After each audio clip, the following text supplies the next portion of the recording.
Seed oils such as canola oil, rapeseed oil, sunflower oil have attracted a lot of controversy in recent decades. And I think one of the biggest reasons is because we don't really have a lot of great evidence telling us whether it is healthy or not. But what I want to do in this video is show you the process in which they take these seeds through to be able to extract the oil out of it. And then I'm going to go through some of the health implications of these processes that may help you to make a better decision as to whether you should really be consuming these or not, and make sure you stick to the end to find out what type of oil I use instead. Let's begin.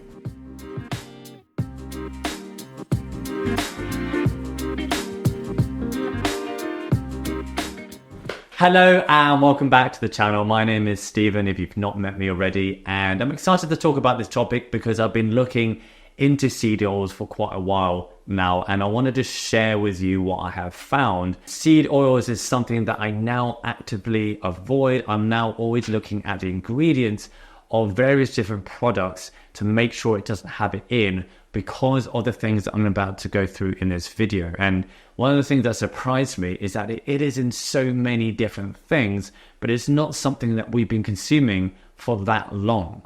Seed oils actually started in the late 1800s, but initially it was used as a lubricant for machinery.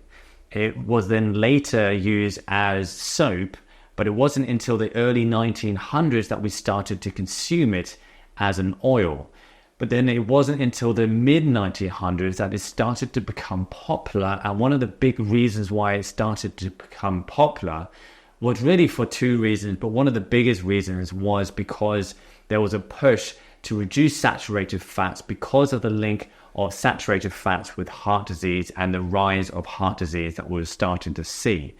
They were advertising, and they still do, market the seed oils as vegetable oils to really make it sound more healthy. It certainly sounds like a healthy product. We know that vegetables are good for you. However, this is a very different product. Now, the other reason why I think it became popular is because it is an extremely cheap way of getting oil. And I think it's one of the reasons why it tends to be used as a standard in the food industry, because over a mass scale, they can save so much money compared to using high quality oils that would actually be better for our health. Now, let me just take you through the process of how they actually extract these oils. So the average American will consume between 5 to 10 tablespoons of seed oils. Now, this is equivalent of eating 2,800 sunflower seeds. This is a huge amount, and obviously no one's going to be consuming this even on a single day, let alone a daily basis. Now, this is very different than actually eating the entire seed that is complete and contains a number of different nutrients in there, including the fiber. When they extract a certain part of the seed, so in this case it's the oil, what you're doing then is consuming a very, very high amount of what they're extracting from thousands and thousands of seeds. So how do they extract it? Well, the first thing, they're obviously going to gather the seeds together. Once they gathered it, one of the first things they're going to do is to heat it up to an extremely high temperature. Now, when we do this to pretty much any food, it is going to change the chemical structure of that food. Now, in this case, one of the things it's going to do is oxidize the oil, which has some harmful byproducts for our health. The second thing they're going to do is use a petroleum-based solvent, such as hexane, to help extract the oil from the seed. So you may have noticed that a seed is very small, and the amount of oil that you actually get from it is also very small. So for them to be able to maximize the amount of oil they can take out of the seed, they have to use chemicals that aren't designed for our consumption to take as much of that oil out as possible so that they can be as efficient as possible, and then of course to be able to maximize profits. Now, once they extract this oil, one of the problems is it often comes with an unpleasant smell. So then they have to add further chemicals to deodorize the oil to actually make it smell nice. And then one of the last things they're going to do is make the color look more appealing. So they add further chemicals to make it look like a pleasant and attractive oil that you would want to buy on a shop shelf. So the problem that we've got here is that it's firstly heated to very, very high temperatures, and then we've got numerous different chemicals added in at different stages to get the final product. This is a very unnatural process and is what would be classed as ultra processed.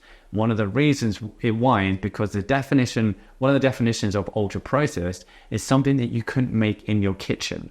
And this is certainly not something you can make in your kitchen, which is one of the reasons why we've only recently been able to create these oils in this way. Now, I do have to say, and this is one of the things that I see almost nobody else mentioning, is that there obviously is a big difference between extracting seed oils in this processed, ultra processed way and extracting it in a cold pressed way. When they do it cold pressed, it's not going to go under the high heat, and it's also not going to have the chemicals that they add in the processed way. So this is certainly going to be better than do it in the processed way, but I still wouldn't have seed oils in this way, and I'm going to explain that in a minute. Now, one of the reasons why this process is a massive red flag, and this is something that I spoke about on many videos previous to this one, is that it's extremely unnatural. What I tend to aim for when I'm going to eat food, when I buy my food, is to buy food that is as natural as possible and ideally single ingredients. Anything that's ultra processed is generally not going to be great for my health, and so I tend to stay away from it. Now, it is possible that you may find one or two ultra processed foods that is actually all right for your health, but as a whole and generally, they're generally very bad for your health. And I think one of the biggest reasons why we now struggle with our health, why we struggle with obesity and diabetes and many of the diseases that are killing us off in this day and age, and diseases that we really never had, or at least were very, very low if we go back a century before these seed oils came about and before ultra processed foods came about. Now, the other reason why seed oils is not great, and is also the same reason why the cold press isn't going to be the ideal, is that it's high in linoleic acid, which is omega-6, which is an essential fatty acid. Now, we do actually need this in our body. The problem is we tend to have way more omega-6 than we do omega-3, and we need these two things in the right balance. If we go back before seed oils were introduced, we had an average ratio of around 4:1 omega-6 to omega-3. Nowadays, that's more around 20:1. So this balance is becoming way out of proportion. And again, this is where the research is a bit contrasting, but we generally do know that omega-6 is going to contribute more to inflammation. When the balance is more towards the omega-6, when that balance is much further out, it's going to increase inflammation in your body and increase your chances of inflammatory diseases, which is one of the reasons why omega-3 is taken as a supplement to help reduce inflammation, because that tends to have the opposite effect. We really never take omega-6 as a supplement because we generally don't need more of that in our diet. It is so much easier to get omega-6 in our diet because it's found in so many unhealthy foods compared to omega-3. So this is one of the main reasons, despite what the research may say about seed oils, why I think that it's going to be better as a safe precaution to stay away from them. It's because you want to increase omega-3 in your diet, but also if you just look at the process in which these seed oils go through, it's not something that I think is likely to be healthy. And I'm pretty certain that it's not. So this is why I'm going to stay towards other oils. Now, the oils that I personally use are extra virgin olive oil, which if you see my previous video is probably no surprise. And one of the main reasons for this is because it's high in polyphenols. It's got some amazing health benefits to it. You also want to make sure it's extra virgin, and you want to make sure it's cold pressed, because actually even olive oil can go through these bad processes. And so in that case, olive oil would not be a good choice. You want to make sure it's at least extra virgin and cold pressed. And then this is a very healthy oil. The other oil that I tend to use in a little bit more for cooking is avocado oil. Again, has some great health benefits and doesn't really have much of the negative side effects. Again, you want to make sure it's extra virgin and cold pressed. Or you've got animal fats like butter and ghee and a whole variety of them, which are not necessarily that bad.